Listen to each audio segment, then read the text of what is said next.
Time I saw Srila Prabhupada was in the LA airport. I think it must have been about 200 devotees went to greet him. We were a huge crowd and a loud kirtan, and everyone was pushing forward. And there was a space above the partition where the passengers were coming out, and you were able to see. If it was a tall person, I remember a Stetson hat came by and something else came by, and then we could understand, oh, is that? No, that's not Prabhupada. And we kept pushing forward more and more, and the kirtan was bigger and bigger. And then I felt someone pushing behind me, and I thought, that's odd because I'm at the back of the crowd. I was a very new devotee. So then I turned to look, and there were two businessmen behind me, sort of mid-20s, you know, suits and briefcases and everything else, but they were looking and looking to see who we were waiting for. Then suddenly we saw a danda raised above the partition, and we knew, oh, Prabhupada must be coming.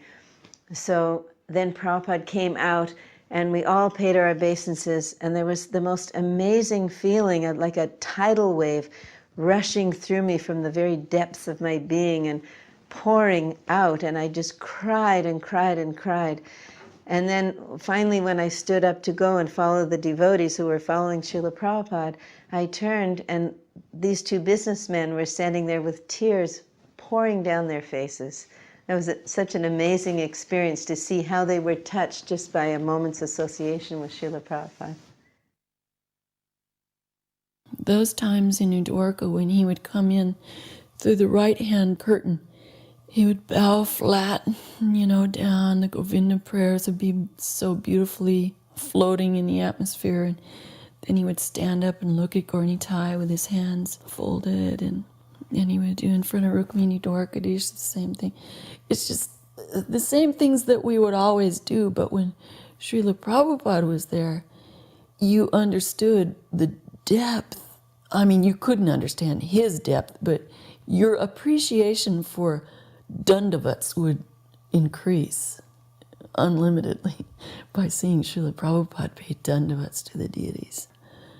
When we built the new temple room in New Dwarka, I remember the first time he came to visit there. That was the first time he ever looked me in the eye.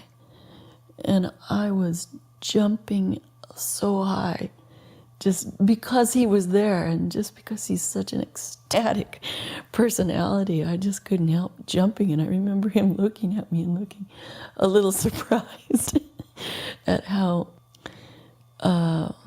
demonstrative I was. The day that we inaugurated the temple, it was Bhaktisiddhanta's disappearance. That day Prabhupada said, I'm not going to sit on the Vyasasana. He took Bhaktisiddhanta's picture and put it on the Vyasasana where he would normally sit. So we spent most of the day cooking and spending the day with Prabhupada. And towards the end of the day, we were reading the prayers that Prabhupada offered to his spiritual master, the famous Vyasa Puja offering. And Tamal Krishna started reading it, and he started crying. And so then he gave it to Brahmananda. And then Brahmananda started reading, and he started crying. He gave it to Gargamuni. And Gargamuni started reading, he started crying. And so this way it was handed down to different devotees. And eventually, by Krishna's grace, we got through the reading. And then after that, Prabhupada had a kirtan, and Prabhupada was dancing with the devotees, just like Lord Chaitanya, surrounded by his associates. And Prabhupada held up his hands and just started dancing from side to side.